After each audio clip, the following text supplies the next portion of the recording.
इतिहास के पन्नों में बहुत से ऐसे राज दफन हैं जिनके रहस्यों से आज तक पर्दा नहीं उठ पाया। कुछ राज तो इतने गहरे हैं कि सदियां बीत जाने के बाद भी उनसे पर्दा नहीं उठ सका।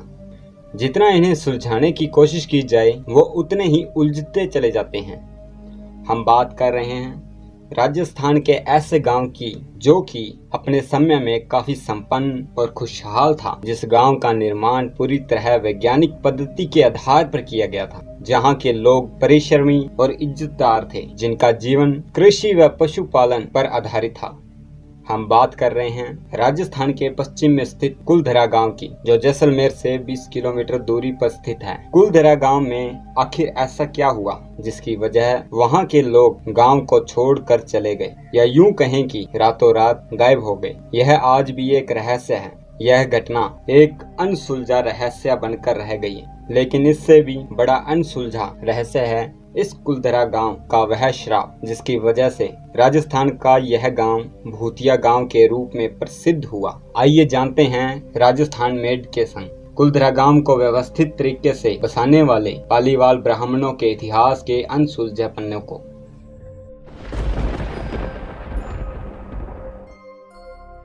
वर्तमान में आपको कुलधरा गांव में सैकड़ों बलुआ पत्थरों से निर्मित जीर्ण शीर्ण इमारतें तथा खंडहर देखने को मिलेंगे। लोगों की मान्यताओं के अनुसार कुलधरा गांव एक श्रापित गांव है। 13वीं शताब्दी के प्रारंभ में कुलधरा गांव की स्थापना पालीवाल ब्राह्मणों के द्वारा की गई थी। इतिहास के साक्ष्यों को देखें तो कुलधरा गांव एक समृद्ध और सुसंपन्न हुआ करता था। मेहनती और कुशल समझे जाने वाले पालीवाल समुदाय ने 1291 में इस गांव को बसाया था। कुलधरा गांव का निर्माण पूरी तरह वैज्ञानिक आधारित है, क्योंकि राजस्थान के रेगिस्तान में बहुत गर्मी होती है। इसी कारण उस समय कुलधरा गांव को बसाने वाले लोगों ने अपने घरों में हवा का प्रवाह बनाए रखने के लिए हवादार खिड़की की समुचित व्यवस्था की गई थी।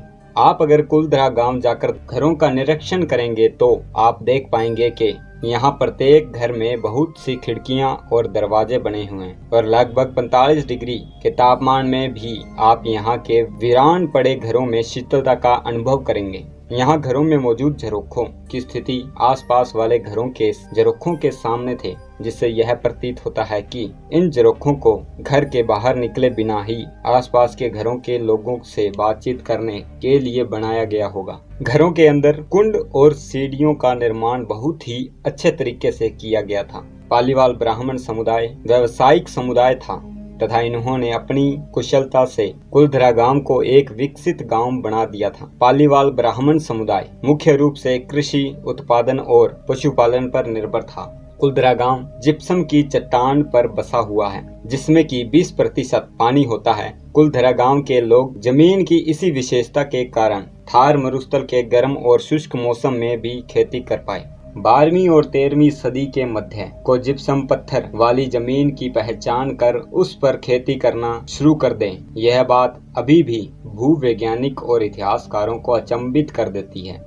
दरअसल जिस भूमि के नीचे जिप्सम पत्थर की परत होती है, वहां बारिश का पानी या अन्य जल स्रोतों का पानी जमीन में अवशोषित नहीं होता। इस प्रकार पालीवाल समुदाय खेती कर पाए। कुलधरा गांव जो सुव्यवस्थित व सुख समृद्धि के साथ उन्नति की ओर बढ़ रहा था। गांव की बनावट वैज्ञानिक आधारित। आखिर क्या हुआ कि पालीवाल ब्राह्मण यहाँ से जाते वक्त गांव को श्राप दे गए कि जो भी इस गांव में बसने की कोशिश करेगा वह पूरी तरह बर्बाद हो जाएगा। इस श्राप के फलस्वरूप वर्तमान में कुलधरा गांव सुनसान और वीरान है।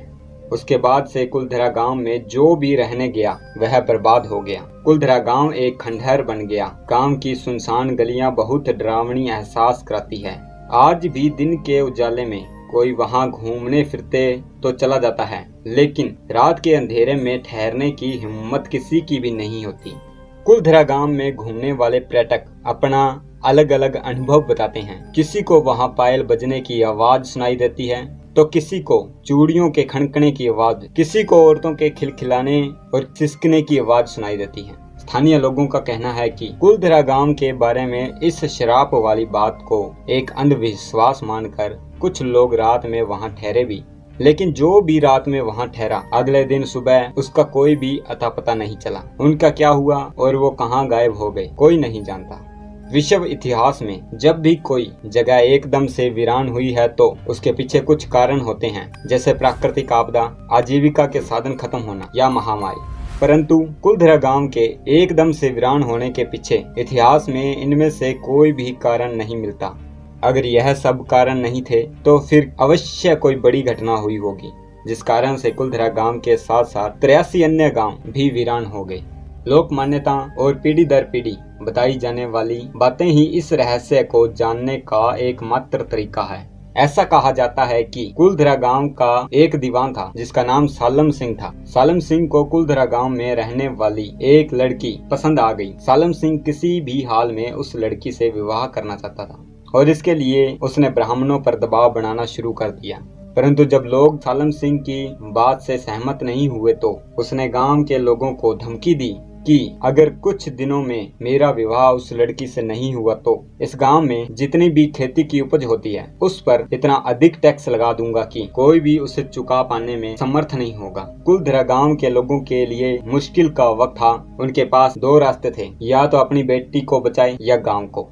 इस कठिन परिस्थिति पर निर्णय लेने के लिए कुलधरा गांव के साथ लगने वाले अन्य 83 गांवों के लोगों ने एक बैठक की और यह निर्णय लिया कि किसी भी परिस्थिति में गांव की बेटी को सालम सिंह के हवाले नहीं किया जाएगा, तथा सभी लोगों ने एक साथ 84 गांवों को खाली करने का निर्णय लिया और देखते ही देखते 84 गांव वीरान हो गए। पालीवाल ब्राह्मणों द्वारा गांव को छोड़कर जाते वक्त इस गांव को यह श्राप दिया गया कि जो भी इस गांव में बसने की कोशिश करेगा वह बर्बाद हो जाएगा। उन दुखी आत्माओं का वह श्राप आज भी इस गाँव का पीछा नहीं छोड़ रहा, जिसकी वजह से वर्तमान में कुलधरा गांव एक श्रापित और भूतिया गांव के रूप में विख्यात हो चुका है। वर्तमान में राजस्थान सरकार के द्वारा इस गांव को पर्यटक स्थल के रूप में घोषित कर दिया गया है। तो इस वीडियो को यहीं विराम देते हुए फिर मिलते हैं। जय हिंद, जय भारत।